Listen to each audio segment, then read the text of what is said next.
early here, but he was in chains. His hand chained to his neck, his legs chained. And this man started to question them, a number of questions. The Nabi al-Ummi, has he arrived in Medina?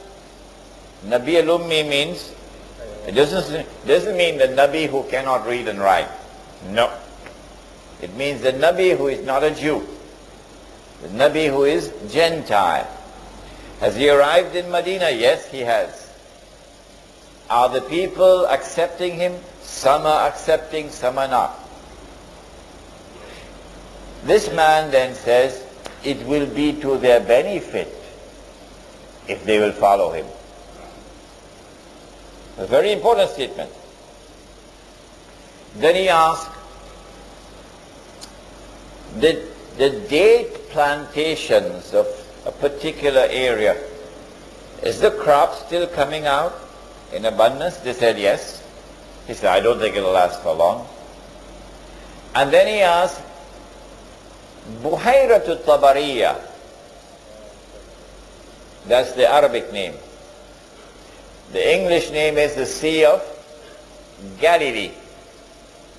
The Jews call it Lake Kinneret. It is the largest sea in the Holy Land. It is from the Sea of Galilee that whole of the Holy Land gets water, the Sea of Galilee. He said, is there any water in the Sea of Galilee? They said, yes, plenty water. He said, I don't think it's going to last for long. And then he said, I am Dajjal. I am Dajjal. And when I am released, I'm going to enter every single town and city. But notice, he didn't say kampung.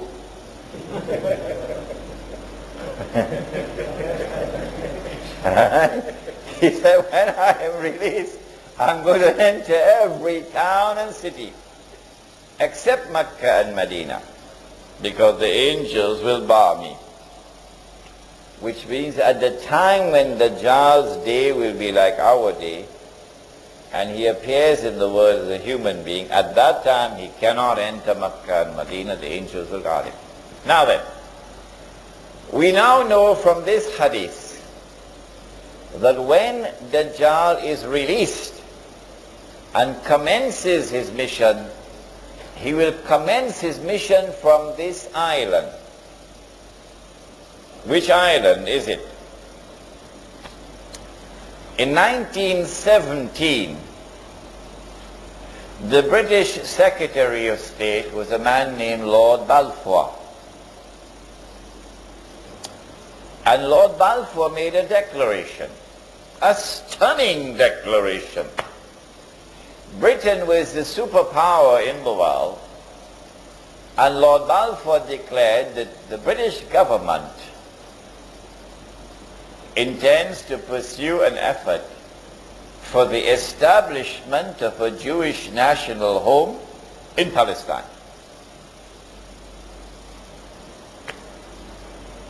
In 1919,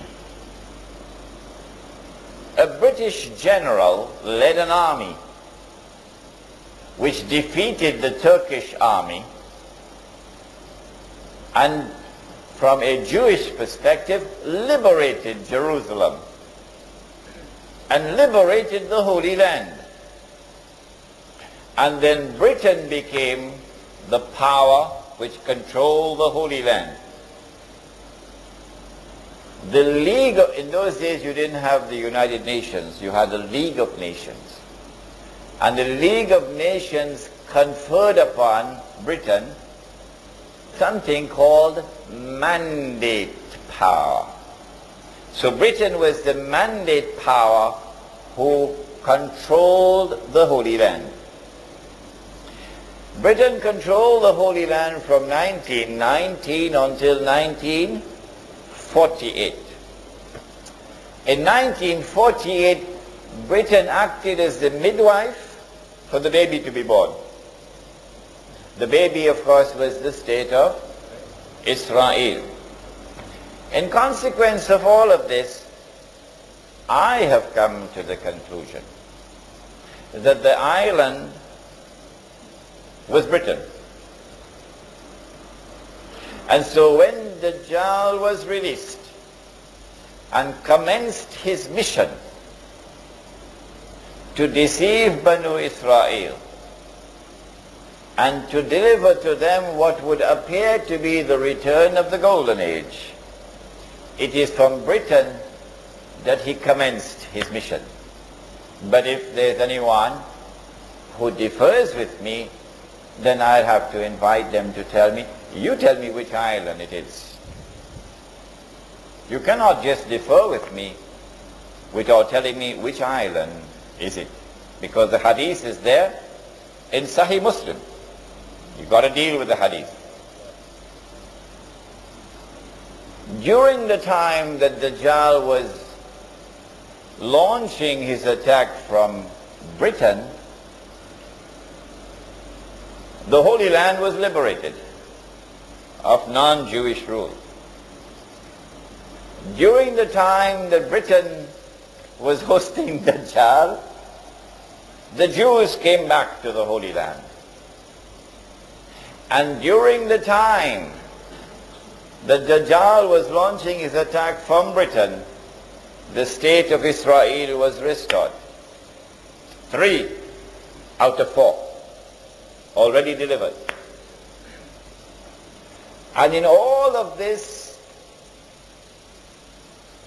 the overwhelming majority of Jews have been absolutely convinced that all of this represents blessings from Allah. That Allah is validating the Jewish claim to truth. That Allah is fulfilling His promise to Banu Israel. Now comes a little more difficult part. It was fairly simple to identify the island of Britain. If when Dajjal was in a day which lasts like a year, he will be in an island, according to the hadith of Timur Tengah, where will he be in a day which is like a month? Is he going to move to another territory?